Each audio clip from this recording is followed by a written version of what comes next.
जय जय रघुवीर समर्थ।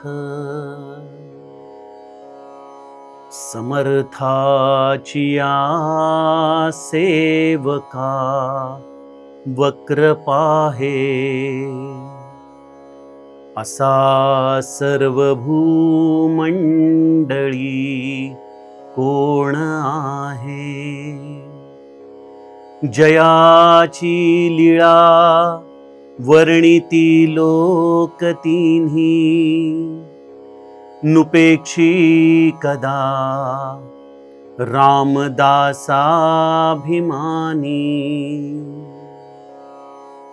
जय जय रघुवीर समर्थ। श्रोता वक्ता श्रीराम समर्थ। जय जय रघुवीर समर्थ।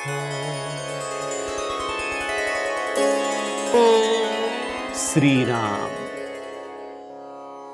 आपल्या सर्वांच्या हृदयस्थ वसणाऱ्या आत्मारामास साष्टांग प्रणिपात करून मनोबोध एक अंतरयात्रा हा आपला श्री समर्थ रामदास स्वामी विरचित मनाच्या श्लोकाचं जे आपण चिंतन करत आहोत।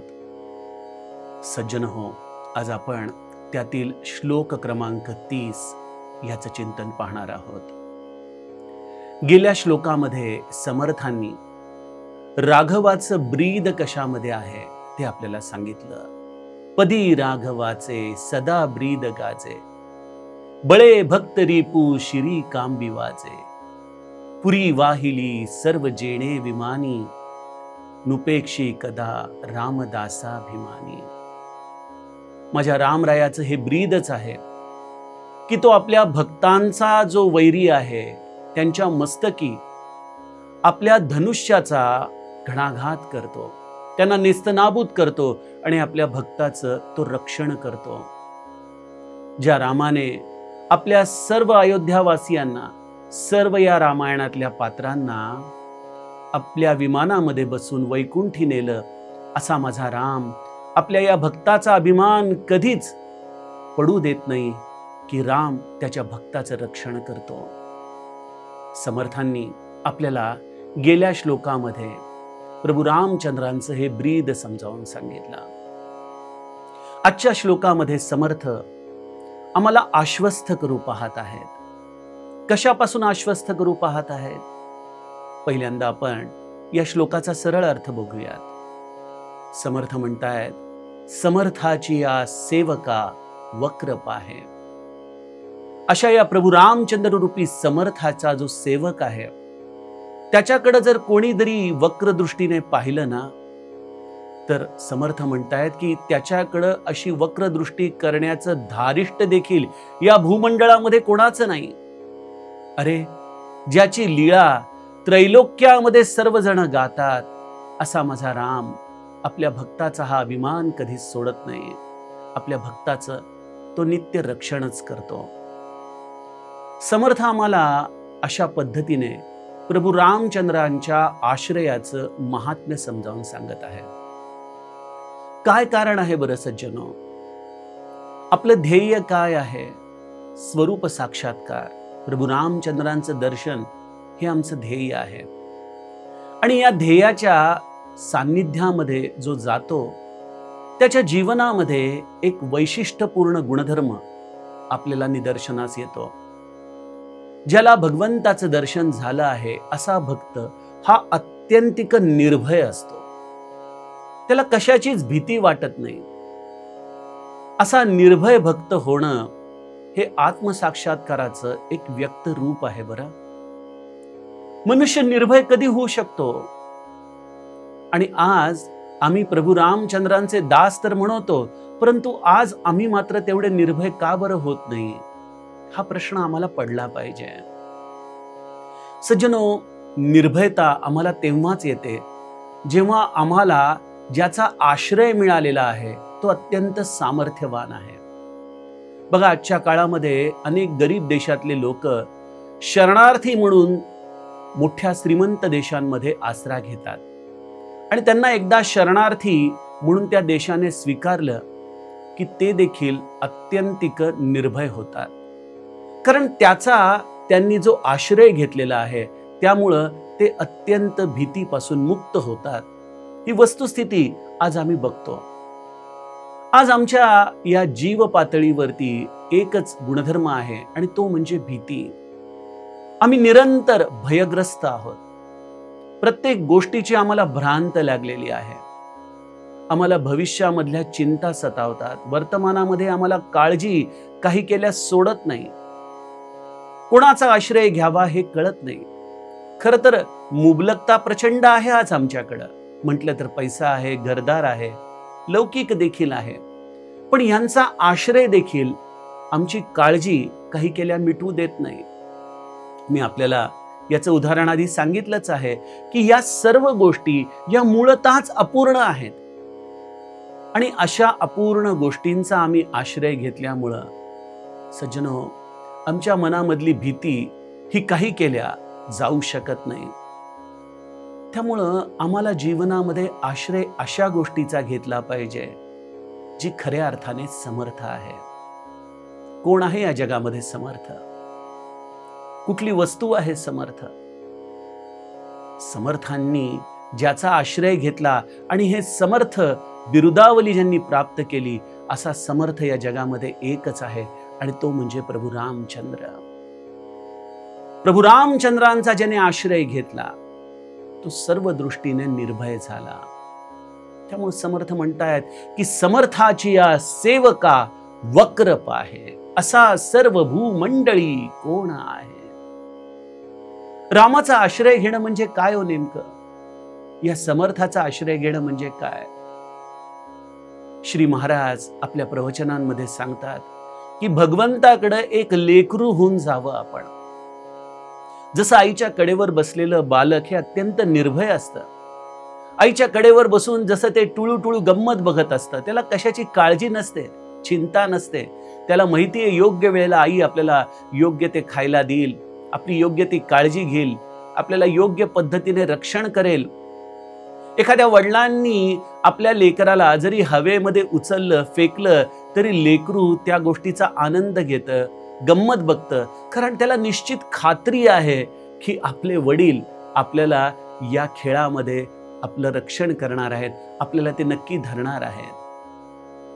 सज्जनो, समर्थांचा आश्रय घेणं, या रघुनंदनाचा आश्रय घेणं म्हणजे लेकरू होणं आहे रामाचं, शरणागत होणं आहे आपण त्याच्यावरती आपला सर्व भार सोपवणं आहे, आपलं कर्ते पण त्यागणं आहे। जसं ते लेकरू सर्व प्रकाराने चिंतांमधून मुक्त असतं, तसं आपल्या सगळ्या चिंता, आपल्या सगळ्या काळजी रामाच्या चरणी वाहून स्वस्थ होणं आहे। पण नेमकं आम्हाला हेच जमत नाही हो। काय होतं माहितीये का? या लेकरू असलेल्या या छोट्या बालकाचं जसं जसं एका व्यक्तीमध्ये रूपांतर व्हायला लागतं, जशी जशी त्याला बुद्धी येऊ लागते, जसा जसा त्याला व्यवहार कळू लागतो, तसं त्याला वाटतं की या सगळ्या गोष्टींचं कर्ते पण माझ्याकडेच आहे। पण ज्याने आपल्याला आईच्या गर्भामध्ये सांभाळलं, जे आपल्याला लहान वयामध्ये अशा पद्धतीने आईच्या कडेवरती बसून सांभाळत आहे, तोच राम आम्हाला या देहामध्ये आज सांभाळत नाही का हो?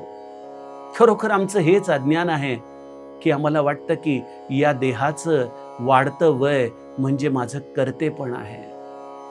परंतु बघा, छोट्यातल्या छोट्या गोष्टींचा विचार करून बघा, या आपल्या रंध्रांमधून हा प्राणवायू आत जातो, तो आपल्या रक्तामध्ये कसा मिसळतो, आपल्या रक्तामध्ये हा ऑक्सिजन कशा पद्धतीने जातो, आपण ग्रहण करत असलेलं अन्न आपल्या या रक्तामध्ये कशा पद्धतीने शक्ती निर्माण करतं, कशा पद्धतीने हा देह चालतो, या सगळ्या गोष्टींचा विचार केला, जरी त्याच्या मागे अनेक प्रकारची शास्त्र असली तरी शेवटी त्याचा उद्गम बिंदू हाच आहे की ते चैतन्य माझ्या हृदयामध्ये राहून मला सांभाळतंय आणि निरंतर ते मला अत्यंत एखाद्या लेकराप्रमाणे, आपल्या माऊलीप्रमाणे माझं रक्षण करतंय।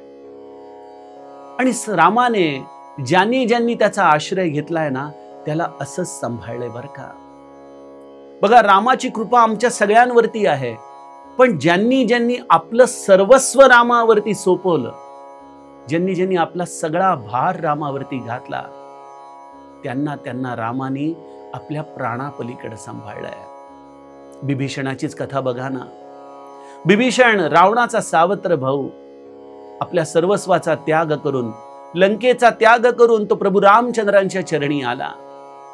युद्ध सुरू झालं आणि जेव्हा रावण युद्धामध्ये उतरला तेव्हा त्याला एका वेळेला बिभीषण आपल्या दृष्टिक्षेपामध्ये आला. बिभीषणाला बघता क्षणी रावण अत्यंत संतापला, कारण आज जी काही लंकेची अधोगती झालेली आहे, अनेक आपले राक्षस मारले गेलेत, आपला पुत्र मारला गेलाय, या सगळ्याच्या माग बिभीषणाने पुरवलेली माहिती हे कारण आहे. याचा सात्विक संताप रावणाला होता आणि या संतापापोटी रावणाने बिभीषणावरती एक अत्यंत वीरघातिनी अशी शक्ती सोडली. बघा, बिभीषण एवढा सक्षम नव्हता की तो रावणाची आलेली ही प्राणघातक शक्ती सहन करू शकेल. या शक्तीच्या आधाराने निश्चितपणे बिभीषणाचा वध होणं हे ठरलेलं होतं. पण घडलं काय? रामचरितमानसमध्ये अत्यंत सुंदर असा हा प्रसंग आहे.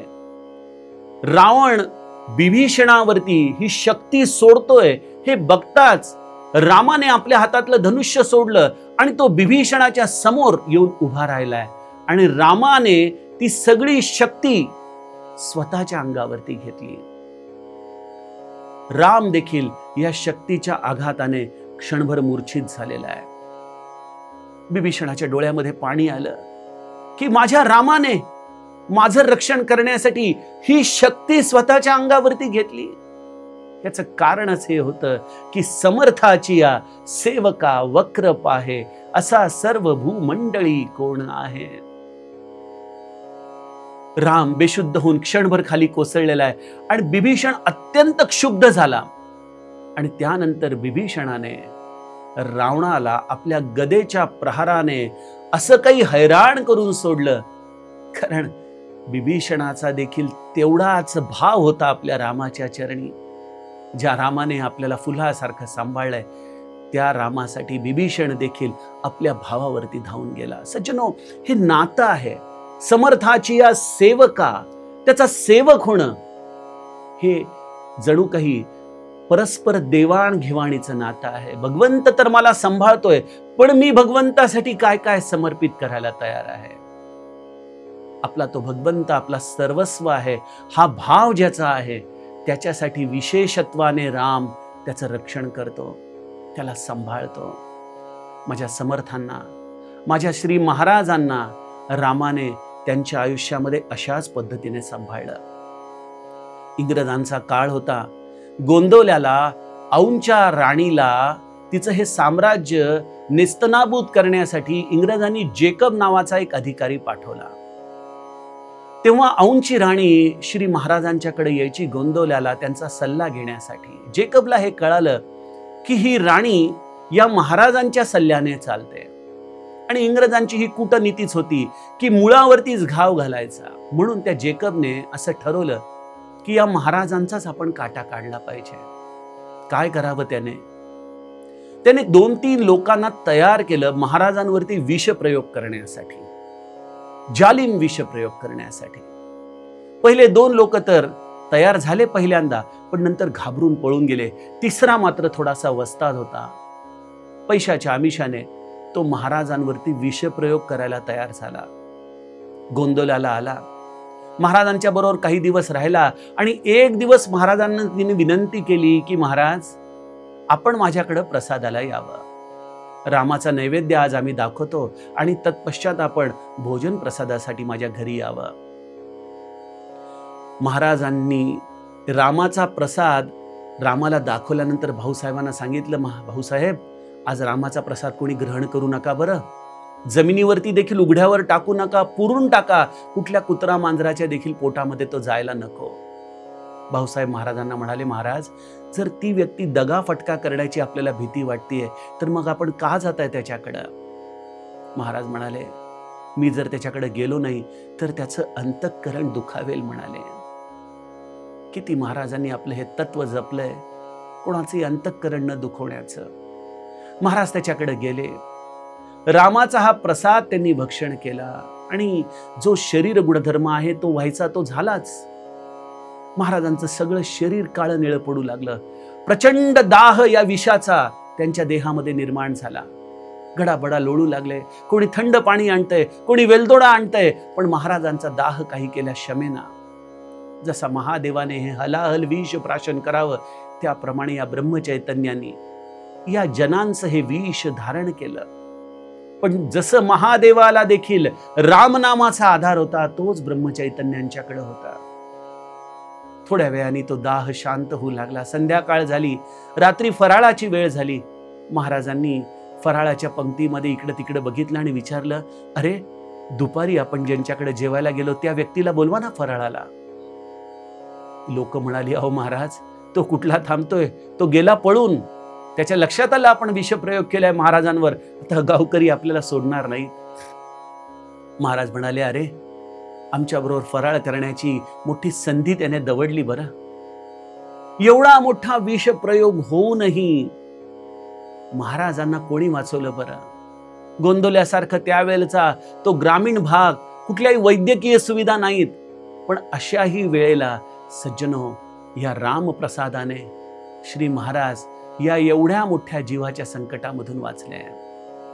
त्यामुळे सज्जनो, जो समर्थांचा सेवक होतो ना, तो अत्यंत निर्भय होतो, काळजीमुक्त होतो. त्याच्या हृदयामध्ये कुठल्याही प्रकारचा भार राहत नाही, त्याला कुठल्याही प्रकारची काळजी राहत नाही. हो यही सोई जो राम रची राखा, को करी तर्क बढावय साखा. माझ्या मानसमध्ये गोस्वामीजी महादेवाच्या मुखातून ही चौपाई सांगताना म्हणतात की जे होईल ते रामाच्या इच्छेने होईल, जे रामाने रचून ठेवलं असेल तसं होईल. अशा या रामाचं गुणगान जया वर्णिती लोक तीनही. समर्थ म्हणतात की त्रैलोक्यामध्ये अशा माझ्या रामाचं वर्णन करतात. बघा, आमच्या बलिराजाला पाताळामध्ये देखील या चरणस्पर्शाच्या आधाराने तेच वैभव प्राप्त झालं. भगवंताचा चरणस्पर्श होतोय म्हणून राजा बलीने देखील आपलं हे बलिदान जणू काही दिलं. भूलोकावरती तर आहेच, भूमंडळामध्ये आजही जो जीव रामाचा आराध्य म्हणून स्वीकार करतो, त्याचा आश्रित होतो, त्याचा सांभाळ रामराया करतोच. आणि पुढच्या श्लोकामध्ये समर्थांनी सांगितलंच आहे की या स्वर्गातल्या देवतांना देखील रामाने सांभाळलंय, वाचवलंय. त्यामुळं जयाची लीला वर्णिती लोक तिन्ही. तिन्ही लोकांमध्ये या रामनामाचाच डंका वाजवला जातो, या रामाचाच सगळेजण मनापासून गौरव करतात. कारण या सगळ्यांना सांभाळणार जर कोणी असेल तर ते रामतत्व आहे. त्यामुळं आपल्याला एकच करायचंय. काळजी वाटतेय, चिंता वाटतेय, भीती वाटतेय, डिप्रेशन येतंय, अँझायटी होतीये, नैराश्याने ग्रस्त आहात, एकच मनाला सांगावं, माझ्या मागं माझा राम आहे आणि माझा राम मला सांभाळेल. माझा राम जे करेल ते माझ्या कल्याणाचंच करेल, माझ्या हिताचंच करेल. माझं त्यामध्ये अंतिम कल्याण सामावलेलं आहे. असं म्हणून आपल्या जीवनाचा सर्व सूत्र आपण रामाच्याकडे सोपवली ना. मी समर्थांच्या स्मरणामध्ये आपल्याला वचन देतो की या जगामध्ये अशी कुठलीही शक्ती नाही जी तुमचं अनिष्ट करू शकेल, जी तुमच्याकडे वक्र होऊन पाहू शकेल. केवळ गरज आहे तुमचा विश्वास, तुमची निष्ठा दृढवण्याची. आणि ही निष्ठा का बरं आमची दृढ होत नाही? आम्हाला का बरं असं वाटत नाही की नुपेक्षी कधा रामदासाभिमानी. राम कधीच आपल्या दासाची उपेक्षा करत नाही, त्याच्या या अभिमानाला तो कधीच खाली पडू देत नाही. म्हणून सज्जनो, आपण आपल्या जीवनाचं सर्वस्व रामचरणी व्हावं आणि निश्चिंत राहावं. हाच या श्लोकाचा भावार्थ गुरुकृपेने उमजत आहे. पुढील श्लोकाचं चिंतन आपण उद्याच्या सत्रामध्ये करूया. जानकी जीवन स्मरण. जय जय राम.